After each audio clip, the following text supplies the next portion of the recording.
பவளம் போல் வெண்ணீரும் குனித்த புருவமும் கொவ்வை செவ்வாயிற்குமின் சிரிப்பும். எந்த எஸ்டேட்டு?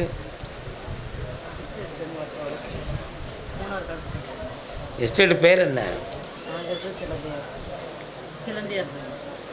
சிவன்மலை எங்கே இருக்குது? கால் வந்துட்டாங்க. என்ன வேண்டும்?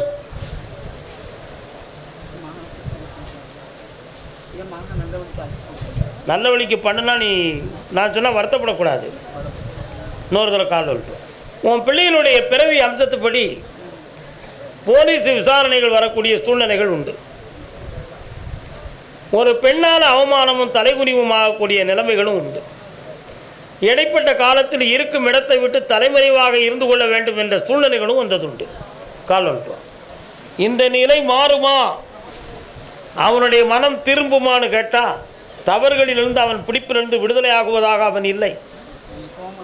அவனுடைய மனநிலைகளும் அவனுடைய நண்பர்களால் ஏற்பட்ட பாதிப்பும் அவனுடைய உணர்வுகளிலிருந்து இன்னும் பிரியவே இல்லை. ஆனால் சரியாக 90 நாட்களுக்குள் தெளிவடைந்த மகனாக உன் மடியில் கொண்டு வந்து காட்டுவேன். வெற்றி அடைவாய், நலமும் பெறுவாய். சென்று வா.